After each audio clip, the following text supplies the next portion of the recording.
What does it really mean to feel rich? Most people would answer this question by talking about money. They imagine a large house, a successful career, financial freedom, or the ability to buy anything they want without checking the price. It seems like a reasonable definition. After all, money solves many practical problems.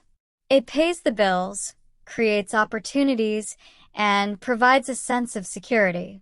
Yet if wealth alone could make people feel rich, why do so many successful individuals still struggle with stress, anxiety, and sleepless nights? Perhaps the richest feeling has never been about how much we own.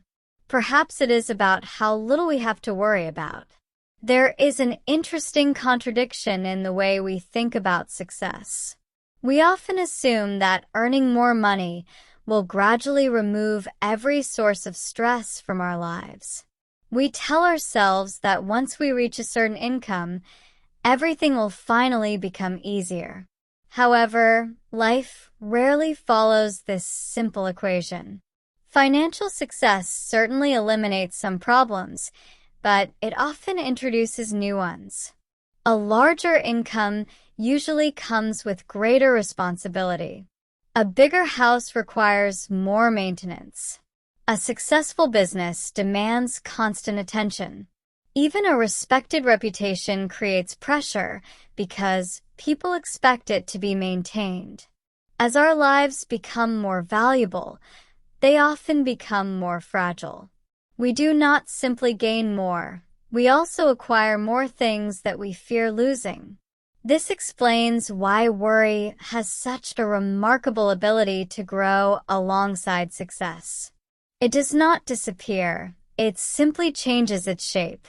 Someone who once worried about paying rent may later worry about protecting investments. Someone who dreamed of becoming a manager may eventually worry about leading an entire company. From the outside, these concerns appear completely different. Psychologically, however, they are driven by the same desire, the need to feel safe in an uncertain world. That desire is deeply human. Our minds naturally search for possible risks because, throughout history, noticing danger helped people survive. The problem is that the modern world rarely presents us with immediate physical threats. Instead, we face uncertainty. We worry about decisions that have not been made, conversations that have not happened, and outcomes that exist only in our imagination. The mind treats these possibilities as if they were already real. As a result, many people spend more time preparing for problems that never arrive than appreciating the life that already exists in front of them. This is why peace of mind deserves far more attention than it usually receives. Unlike money or status, it cannot be displayed. Nobody posts a photograph of sleeping well at night or enjoying an ordinary afternoon without checking their phone every few minutes. Yet these quiet experiences may reveal a greater form of wealth than any luxury purchase ever could. A peaceful mind allows us to be fully present. It transforms simple moments into meaningful ones because our attention is no longer trapped by endless mental noise. Ironically, modern society often encourages the opposite way of living. We are constantly reminded to pursue more. More income, more recognition, more productivity, more possessions. There is nothing inherently wrong with ambition, but ambition can quietly become an endless habit rather than a meaningful goal.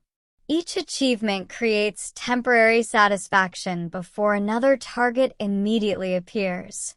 The finish line moves just far enough away to keep us running, convincing us that contentment always belongs to the next stage of life rather than the present one. Psychologists sometimes describe this tendency as adaptation. Human beings become accustomed to improvement surprisingly quickly. The promotion that once seemed life-changing eventually becomes ordinary. The dream home gradually turns into another place that needs cleaning, repairing, and paying for. Even extraordinary success loses its emotional impact when it becomes part of everyday life. Expectations rise just as rapidly as achievements, leaving people with this strange feeling of moving forward without ever truly arriving. Perhaps this is why the phrase having enough has become so difficult to understand. For many people, enough is not a number. It is a moving target. Every comparison with someone wealthier shifts it a little further away. Social media reinforces this illusion by presenting carefully edited versions of other people's lives. We compare our ordinary Tuesday afternoon with someone else's best holiday photograph and conclude that we are somehow falling behind. The comparison feels real, even though it is based on incomplete information. In chasing another person's highlight reel, we slowly lose appreciation for our own reality. What makes this cycle particularly dangerous is that it disguises itself as responsibility. We convince ourselves that constant worrying is evidence of being careful or ambitious. In moderation, concern is useful because it motivates preparation. But excessive worry offers a false promise. It creates the comforting illusion that if we think about a problem long enough, we can somehow control its outcome. In reality, worrying and preparing are not the same thing. Preparation leads to action. Worry often leads to repetition. The same thoughts return day after day, without bringing us any closer to a solution. This distinction is easy to overlook because worry feels productive. It keeps the mind busy, giving us the impression that we are dealing with the future. Yet while our thoughts are occupied with tomorrow, today's opportunities quietly pass by unnoticed. Conversations become distractions instead of meaningful connections. Meals are finished without being tasted. Holidays become temporary offices because work follows us everywhere through a small screen in our pocket. Physically, we are present. Mentally, we are somewhere else entirely. Perhaps that is the hidden cost of a life dominated by worry. It does not simply affect the future we are trying to protect. It gradually steals the present we already possess. The greatest irony is that many people sacrifice today's peace in the hope of creating tomorrow's happiness, only to discover that tomorrow brings a fresh collection of worries. If that pattern continues long enough, an uncomfortable question begins to emerge. If peace always depends on solving one more problem, will it ever truly arrive? Or have we been searching for wealth in the wrong place all along? The answer may seem obvious at first. If we could simply remove every problem from our lives, we would finally be free from worry. Yet this idea overlooks something important. Life has never been designed to offer complete certainty. There will always be unexpected expenses, difficult conversations, disappointing outcomes, and moments when our carefully made plans fall apart. If peace depends on the complete absence of uncertainty, then it will always remain out of reach. The richest feeling, therefore, cannot come from controlling everything around us. It comes from changing the way we respond to uncertainty itself. This is a distinction that many people spend years trying to understand. We often confuse security with certainty, even though they are not the same thing. Security means having enough confidence to face whatever comes next. Certainty means believing that nothing unexpected will happen. The first is realistic. The second is impossible. Unfortunately, much of modern life encourages us to chase certainty. We search for the perfect career, the perfect relationship, or the perfect financial plan, hoping that one flawless decision will eliminate future anxiety. But every choice, no matter how carefully made, still carries risk. Accepting this truth is not pessimistic. It is surprisingly liberating. Once we stop demanding certainty from life, our definition of wealth begins to change. Instead of measuring success only by what we accumulate, we start paying attention to what we no longer carry. A mind free from constant comparison. A schedule that still leaves room to breathe. Relationships that do not feel like competitions. The ability to enjoy an evening without checking work emails every few minutes. These things are difficult to measure, yet they often determine whether someone feels fulfilled far more than another promotion or another expensive purchase. This also explains why two people with similar incomes can experience completely different levels of happiness. One may constantly feel trapped, convinced that every achievement must be followed by an even greater one. The other may continue working hard while recognizing that success is only one part of a meaningful life. The difference is not necessarily their financial situation, but their relationship with ambition. Healthy ambition expands our opportunities.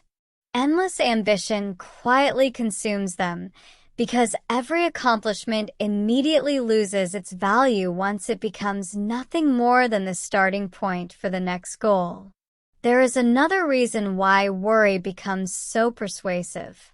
It gives us the illusion of control. When we repeatedly analyze a possible problem, we feel as though we are preparing ourselves for it. In reality, many worries are simply conversations that never stop repeating inside our minds. They produce mental activity without producing progress. Preparation eventually reaches a conclusion. Worry rarely does. It circles around the same uncertainty until we mistake familiarity for usefulness. Think about how often people relive situations that have already ended. A single awkward conversation may be replayed dozens of times. A mistake made years ago can continue shaping someone's confidence long after everyone else has forgotten it. At the same time, we imagine future disappointments that may never happen.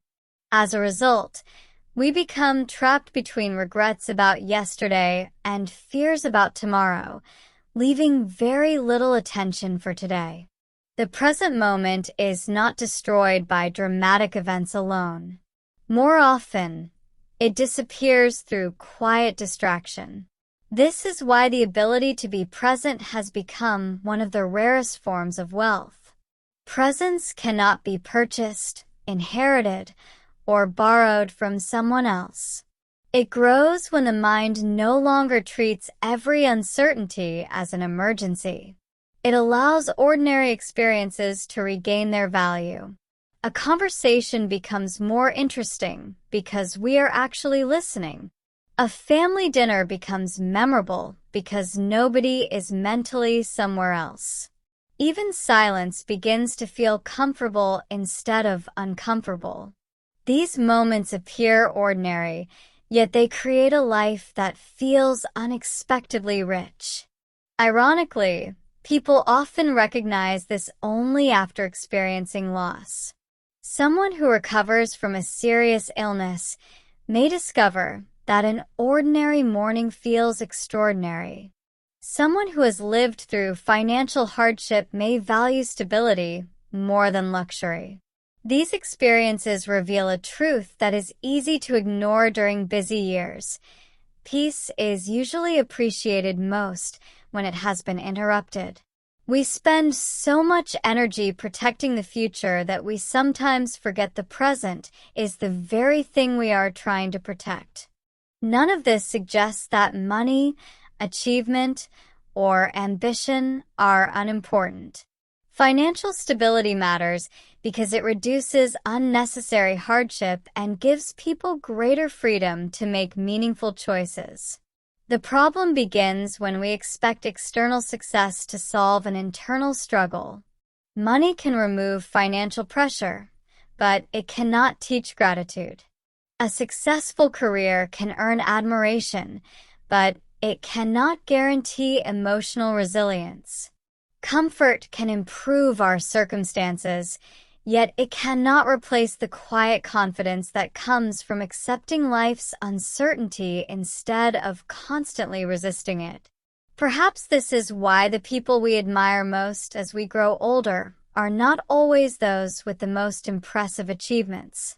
Instead, we notice those who remain calm when life becomes unpredictable. They still experience disappointment, failure, and change, but they are not defined by them. They understand that resilience is not the ability to avoid difficulties. It is the ability to continue living fully despite them. Their confidence comes not from believing that nothing will go wrong, but from trusting that they can deal with whatever does. In the end, the richest feeling is not waking up with everything you have ever wanted. It is waking up without the weight of constant fear. It is knowing that your peace does not depend on every plan succeeding or every uncertainty disappearing. It is recognizing that enough is not merely a financial milestone, but a psychological one. The moment you stop believing that happiness is always waiting somewhere beyond the next achievement, you begin to notice that many of the things you have been searching for were quietly present all along. Real wealth, then, is measured differently. It is measured by how deeply you sleep, how freely you laugh, how completely you can enjoy the people around you, and how rarely your thoughts are held hostage by worries that have not even happened.